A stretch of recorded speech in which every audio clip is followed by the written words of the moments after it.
दोहरी नीति नहीं, ये व्यापक नीति है और बहुत ही उदार नीति है। और हमने कहा कि जब रिज़ल्ट आने दीजिए, 90 से 95%, 87-88% तो अभी बिहार के लोगों के लिए है।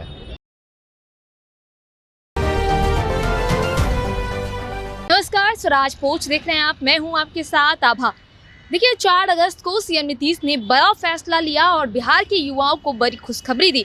डोमिसाइल नीति को लागू कर दिया। इसी कड़ी में शिक्षा मंत्री सुनील कुमार ने बड़ा बयान दिया। उन्होंने कहा कि हमें यकीन है कि इस बार जो TRE-4 होगा उसमें कम से कम बिहार के 90 से 95% बच्चे जो हैं वो क्वालिफाई कर पाएंगे। इसके साथ ही उन्होंने शिक्षकों की ट्रांसफर पोस्टिंग को लेकर क्या कुछ कह रहे हैं शिक्षा मंत्री सुनील कुमार, पहले आप उनके बयानों को सुनिए। बिहार के छात्र छात्राएं करीब 90% से ऊपर अब क्वालिफाई कर पाएंगे TRE-4 में, और हमें उम्मीद है कि इसका फ़ायदा छात्र छात्राओं को मिलेगा। जो कैबिनेट ने कल निर्णय लिए हैं उससे मात्र 12-13% सभी लोग, उसमें अन्य लोग भी पार्टिसिपेट कर पाएंगे राज्यों के, जिसमें से बिहार के भी काफ़ी छात्र छात्रा आएंगे। तो हमें पूरी उम्मीद है कि 90 से 95% के बीच में बिहार के ही जो अभ्यर्थी हैं क्वालिफाई करेंगे। इसके अलावे हम उन्हें इसलिए भी धन्यवाद देना चाहते हैं कि रसोइयों का मानदेय जो है 1650 से 3300 रुपये प्रति माह कर दिया गया है।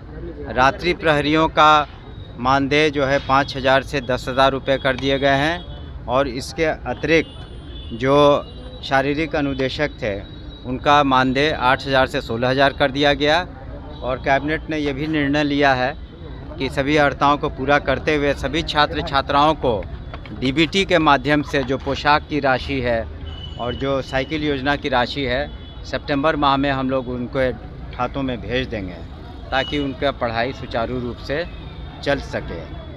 और जहाँ तक स्थानांतरण का प्रश्न है, आप लोग पूछ रहे थे, तो हम लोगों ने काफ़ी जो उदार नीति लागू की है और एक ग्रीवेंस पोर्टल है, जिनकी जो भी शिकायतें हैं उस पोर्टल पर डाल सकते हैं और आने वाले समय में उसका भी हम लोग यथासंभव निराकरण करेंगे। लेकिन ये भी मान के चलें कि दूर दराज के भी ऐसे हमारे विद्यालय हैं या क्षेत्र में जहाँ उस क्षेत्र के कम लोग क्वालिफाई किए हैं शिक्षक या शिक्षिकाओं का, तो वहाँ भी पढ़ाई कराना अनिवार्य है।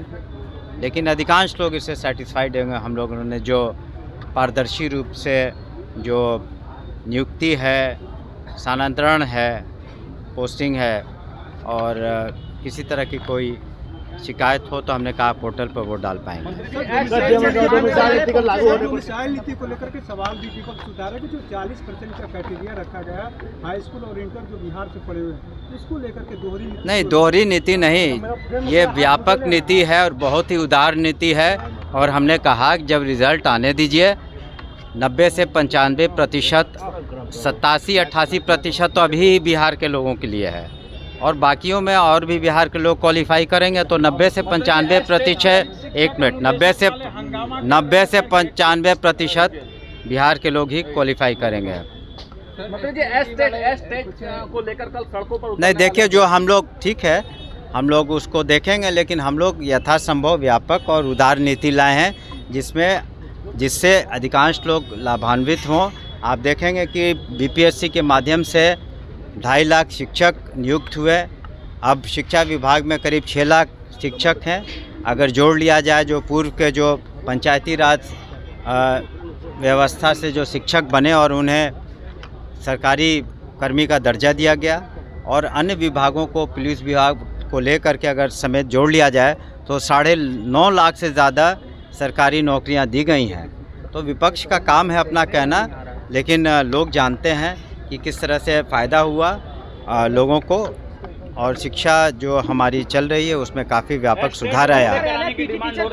उनको डिमांड करने दीजिए, हम लोग उन पर गौर करेंगे। ठीक है, धन्यवाद। तो सुना आपने शिक्षा मंत्री सुनील कुमार ने क्या कुछ कहा। वो तमाम मुद्दों पर अपनी बातों को रखते हुए नजर आए।